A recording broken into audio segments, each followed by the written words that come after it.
Hi everyone, I'm Chris O'Neill from Sew the Distance. Welcome to my vlog. If you're new to my channel, I do Lessons from an Old Quilt, which is one series I have going where we look at old quilts and see what we can learn from them. And then I also offer a vlog, and I'm adding to my repertoire some tutorials as well. I did some in the beginning, but I'm bringing them back and I'm going to be doing some more. So I wanted to take a minute and give you an update on everything that's going on. We have moved. We are in our new home. Yay! But it's come with some challenges. We're all safe and happy, and that's what's important.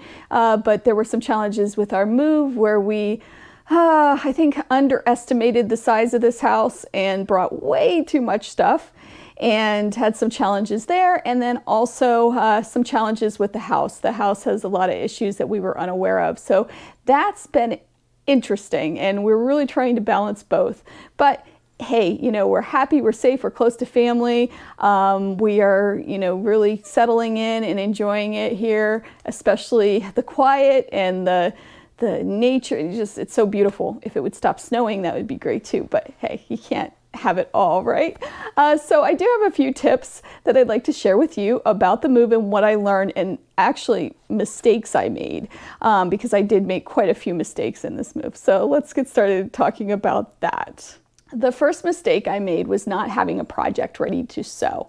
And I had a hand project, which I'll put a picture here of that, but I didn't have a machine sewing project ready to go. If I could do this all over again, I would have something cut, maybe even pre-cuts or something ready so I could sew, because I really do enjoy sewing. It relaxes me, and trust me, the past few weeks I've needed that release. I wish exercise was like that for me, that I had to have it.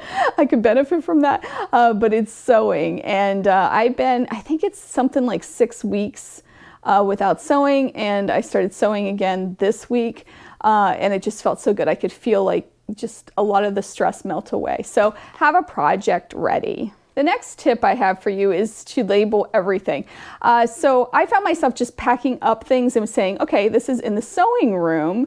And as you can see, you know, my sewing room was full of boxes that just said sewing room on them. I wish I would have been better at labeling what was in them, because when I was searching for things, I couldn't find anything, and it became a nightmare. So that's my next tip for you if you're moving your sewing room, is to make sure you label those boxes and, you know, write down exactly what's in each one, so you're not digging through boxes looking for things. The next tip I have for you is to consider using non-traditional packing devices, I guess is the word I want. So I did use the suitcases. They worked out pretty well. There were two glitches. One of them was that the movers, I had to keep reminding the movers that the suitcases went into the sewing room. That's the first thing. The second thing is they were overpacked, so they would tilt over. So if you do use them, make sure you don't overpack them, because they got top heavy, and I was trying to constantly move them around and they'd fall over and I'd have to lean them, and it just became a little bit more of a challenge than it was worth. So those are the two tips I have about the suitcases, but consider it. I think it worked out fairly well. I mean, everything was clean, dry. There were no problems with them. So I would do it again, but I would make sure that I didn't overpack them. The next tip I have for you is to be flexible with your space. And I think I was trying, so I moved from, as you've seen before, if you've watched my other videos, I had several different areas of my house, like a walk-in closet that was upstairs that I housed my fabric, and I had the dining room where I sewed, and I had the basement where I had scrapbooking stuff, and I just had things all over my house. So when I brought them together in this fabulous room, I felt like the storage solutions I had at my old house should work in this new house, and they don't. And I tried to take that square peg and put it into a round hole. For example, these carts. I love these carts. You know I love these carts. But my new space has carpeting, so they don't roll around like they did in my dining room, and they really have become a pain in the neck, to be honest with you. So I finally today had to decide, you know what, I'm not going to use the carts. And at some point we might get hardwood floors in this room. We'll see, but right now they're just not working in this room. So they're going to be repurposed into other areas of the house. And as much as it breaks my heart to give up my carts, I recognize that that solution wasn't working for me.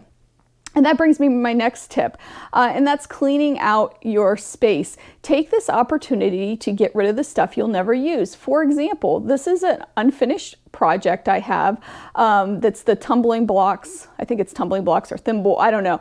I'm never going to finish this project. So it's time for me to pass it on to somebody who will. And I have a few projects like that. Another thing is my scraps.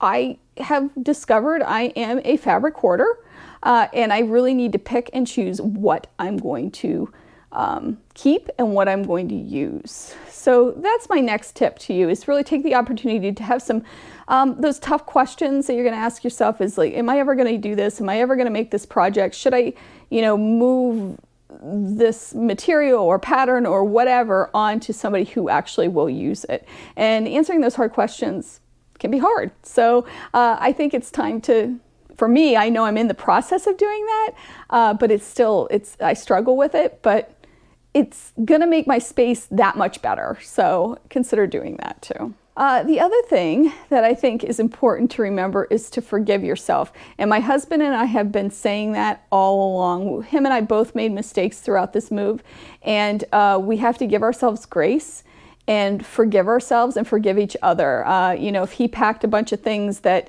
maybe we aren't going to use, I can't throw that up in his face, just like he can't throw that up into my face if that happened with me. We both made some mistakes through this, and we have to forgive ourselves and forgive each other and move on to have the best life that we can. So that's really important, even with sewing. If you brought along, say, I don't know, like for example, I had a whole bag of scraps that I make dog beds out of my scraps, like the scraps right by my sewing machine, and I brought along that bag. I could have made the dog bed before I left and maybe been a little bit more organized and donated it instead of bringing this big bag of scraps, but I did. So, stuff like that, I have to really forgive myself for. And then lastly, inventory control. And I'm actually going to demo this now. I recorded a video yesterday on how I am storing my fabric, and you can see it right here on, and I'm storing it on comic book boards. So I'm going to show you that now. So I'm going to cut away to this clip and show you how I'm doing that.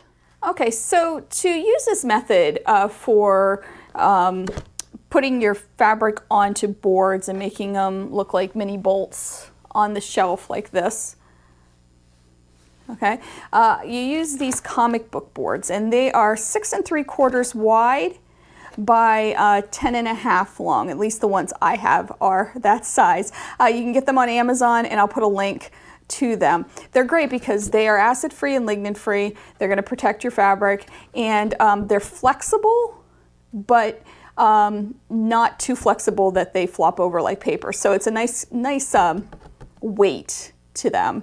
And what you do is you take your fabric. This is my the fabric I bought for the fabric haul. A few weeks ago I had a vlog up with the fabric haul, so this is part of it. And it comes off the bolt like this with the salvages here. And then you simply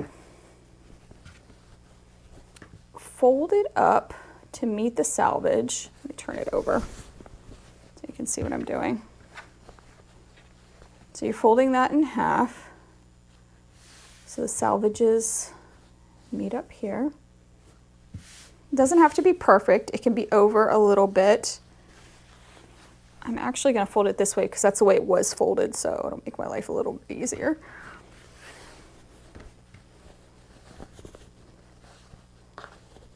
Okay, and this is a yard of fabric. And I found I could do up to like 5 yards and as little as a half a yard. And I'll show you that in a moment. So you just smooth it out. I don't press it other than with my hands. Sorry, Mom, I know you'd have me press it, but I don't. I just do this. And it's about the right size.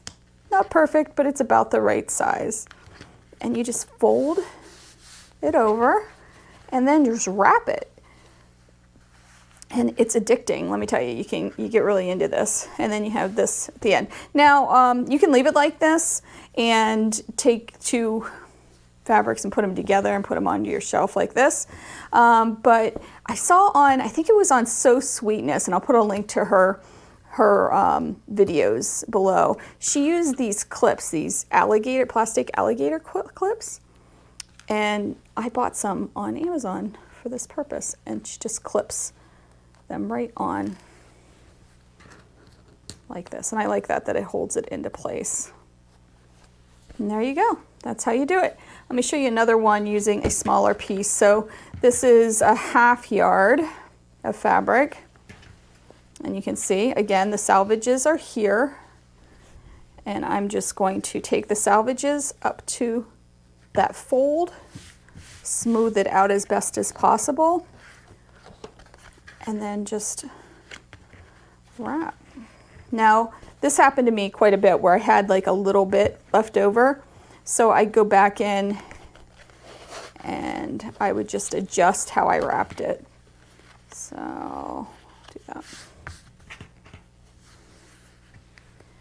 And you kind of learn, like you get into a rhythm of it, and then put the clips on. So that's how I did it. Anything less than a 1/2 yard doesn't really stay on very well. And anything more than 5 yards is too bulky. I have a few, but it's very, very thick, and it gets wrinkled and everything else. So that's one way to do it. Now, there's another way to do it that I've heard other people use, and I've never tried it, but we are going to try it right now. Let me see if I can find a piece of fabric. Okay, so here's another piece of fabric, and somebody told me that you can use just your acrylic rulers, your 6-inch acrylic rulers. I've never tried it, so this will be totally live doing this together. So again, my salvages are already kind of folded up. This is a big piece of fabric.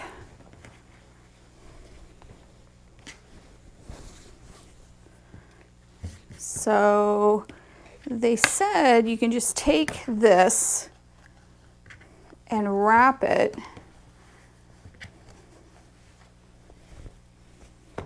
if you can get it untwisted.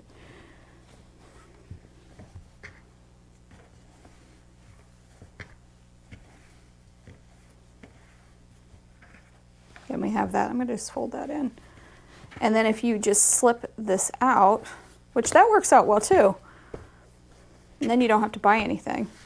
Then you have a nice piece of fabric that's all ready to go. So that's another way to do it. It is not sturdy like it is on the comic book boards, but it would still work. You could still absolutely put that on a shelf like this, or even stack it on a shelf like that. So hopefully this helps you organize some of your fabric. I hope you enjoyed this. I will be vlogging each week, at least that's the plan, unless something major happens, which with this house, you never know, because we've had a lot of issues. But unless something major happens, I will be here every week, and I will keep updating you. Please comment, please subscribe, give me that thumbs up. However, to support me, that would be great. And I love hearing from you and just having that community out there, knowing that other quilters are watching. So thanks so much, and have a great day.